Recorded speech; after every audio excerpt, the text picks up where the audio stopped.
லோகேஷ் கனகராஜோட இயக்கத்தில் வெளியான கூலி திரைப்படம் ரசிகர்களுடைய எதிர்பார்ப்பை பெரிதாக பூர்த்தி செய்யாத நிலையில் சூப்பர் ஸ்டார் ரஜினிகாந்த் ரசிகர்கள் மொத்த எதிர்பார்ப்பையும் இப்போ ஜெயிலர் 2 படம் பக்கம் திருப்பியிருக்காங்க.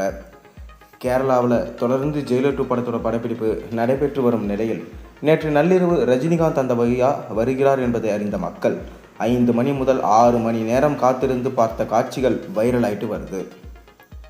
தனக்காக நீண்ட நேரம் மக்கள் வரிசையில் காத்து நிற்பதை அறிந்த ரஜினிகாந்த் சன் ரூஃபிக் வழியாக எழுந்து நின்று அவர்களுக்கு வணக்கம் தெரிவித்தபடியே சென்ற காட்சிகள் ரசிகர்களை மகிழ்ச்சி வெள்ளத்தில் ஆழ்த்தியிருக்கு.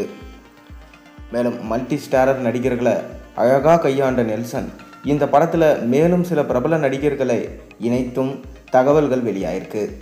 எஸ்.ஜே. சூர்யா, ஃபகத் ஃபாசில் போன்றோரும் இந்த படத்தில் இணைஞ்சிருக்காங்களாம். அதாவது ஜெயிலர் படத்தில் மோகன்லால், சிவராஜ்குமார், ஜாக்கி ஷெராப், சுனில் உள்ளிட்ட பலர் நடிச்சிருந்தாங்க. ஜெயிலர் 2 படத்தில் பாலகிருஷ்ணா இணைந்து நடிப்பது உறுதியாகிருக்கு. கூலி படத்தில் மிஸ் ஆன வாய்ப்பை தற்போது வேட்டையன் படத்திற்கு பிறகு ஃபகத் ஃபாசில் மீண்டும் பிடித்து விட்டதா தகவல்கள் வெளியாயிருக்கு. மேலும் எஸ்.ஜே. சூர்யா ஒரு முக்கிய கதாபாத்திரத்தில் ஜெயிலர் 2 படத்தில் நடிச்சிட்டு வரார் என்றும் சொல்லப்படுது. அவர் தான் மெயின் வில்லனா என்ற கேள்வியும் கிளம்பியிருக்கு. மேலும் நடிகர் ரஜினிகாந்த் கேரளாவில் ஜெயிலர் படத்தோட படப்பிடிப்பில் பங்கேற்று வரும் நிலையில் அவரை காண கேரள மக்கள் மாலையில் இருந்து இரவு நேரம் வரை காத்திருந்து பார்த்ததா தகவல்கள் வெளியாகியிருக்கு. தனக்காக காத்து நிற்கும் ரசிகர்களை சூப்பர் ஸ்டார் பார்த்தபடியே சென்ற காட்சிகள் சோசியல் மீடியாவில் அதிகம் பகிரப்பட்டு வருது.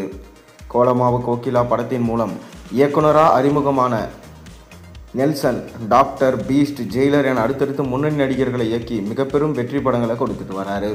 பீஸ்ட் படம் மட்டுமே அவருக்கு மிஸ் ஆன நிலையில் ஜெயிலர் படத்தோடைய மூலம் பார்த்தீங்கன்னா சூப்பர் ஸ்டார் ரசிகர்களை எப்படி பார்க்க நினைக்கிறார்களோ அந்த அளவுக்கு காட்டி மிக பெரும் இண்டஸ்ட்ரி ஹிட் படத்தை கொடுத்திருந்தார். இந்நிலையில் ஜெயிலர் 2 படத்தையும் அதே அளவுக்கு அட்டகாசமாக கொடுப்பார் என்று லோகேஷ் கனகராஜ் சொதப்பியது போல சொதப்பிவிட மாட்டார் என்றும் ரசிகர்கள் எதிர்பார்த்து காத்து கொண்டிருக்காங்க.